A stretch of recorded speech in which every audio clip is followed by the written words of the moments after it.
I mean, I love Uncle Drew from the first commercial I saw. Like the first commercial, the first time they tricked people was in Chicago. That's where I'm from, and where he actually went to a playground dressed as a real playground, dressed as Drew, and then this legendary thing happened.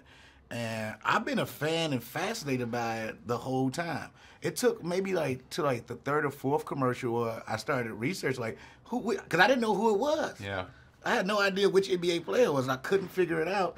And because Nate was in the earlier commercials also, actually. Oh, he was? And he was, yeah. Oh, no way. And I didn't know it was Nate at first. Oh, that's funny. That's crazy. So yeah, it's once you research, because he started adding on older people as he went on with the commercials. But yeah, Nate, and I thought that was, which is great that Nate is in the movie actually. Yeah, and I similarly had seen it. I remember coming and I was like, this is funny. Who is, I was kind of like, who is this? And then kept following it, and then they came to me with the idea for the movie, and that Rel was attached to star, and it just felt like, oh, this should be a lot of fun.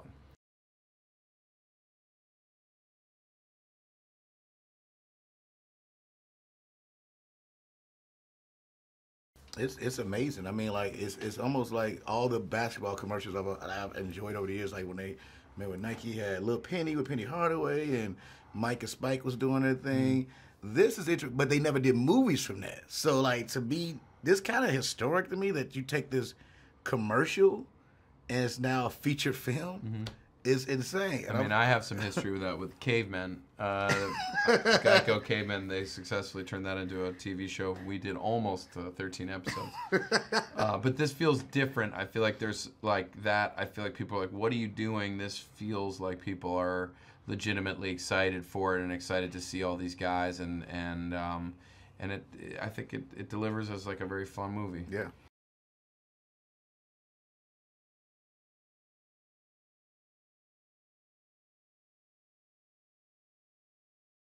It was very fun. I mean, look, you got these basketball legends, and watching them act, watching them play real basketball in person was surreal.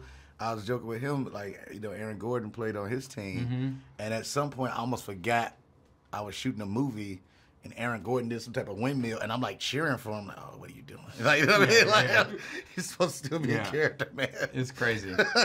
There's a moment where I tried to play defense against Kyrie, and it's so fun. I mean, I was like, I have a feeling I know how this is going to end, but in the meantime, it was so fun. Like, I was like, when am I going to get a chance to go up against the dude with the best handle in the game? He destroyed Nick. This is about Nick hit a layup a play before that. Kyrie legitimately tried to block it. Yeah. Nick actually hit the layup. Kyrie got the ball back. Yeah. They cleared it out. He just made Nick dance, man. And it's like in the trailer now. Yeah, it's in the trailer. I didn't fall down.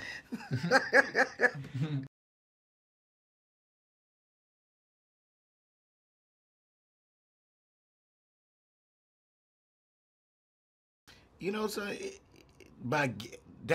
Drew ended up gaining, like Dax ended up trusting Uncle Drew at some point. I think once, going through this road trip, I think the first time, when I needed some money, and they all pitched in to make sure I was good for whatever reason. I mean, not trying to tell spoilers, but, and this, I thought that was interesting too, when you see trust build up.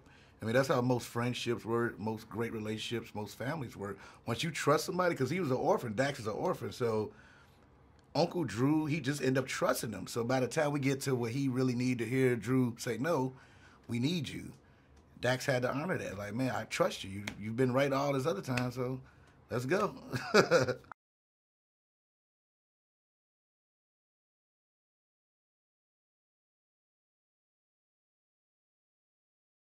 I think the characters of Mookie and Dax are kind of intertwined for their whole lives. And when they're kids, Mookie blocks a shot of Dax's in a big tournament when they're both like 13, and their lives went sort of in different directions because of that. And cut to many years later, and Mookie is still focusing on Dax as his like number one kind of arch rival, because I think it fuels him, and he just needs that person. In Mookie's mind, they're like Bird and Magic. They need the other one to compete. And I think we all have those people who are our markers of who's doing well. Are they doing better than me? Am I winning now? And I think it fuels us. And so I try to use that element to give me some inspiration for the roles.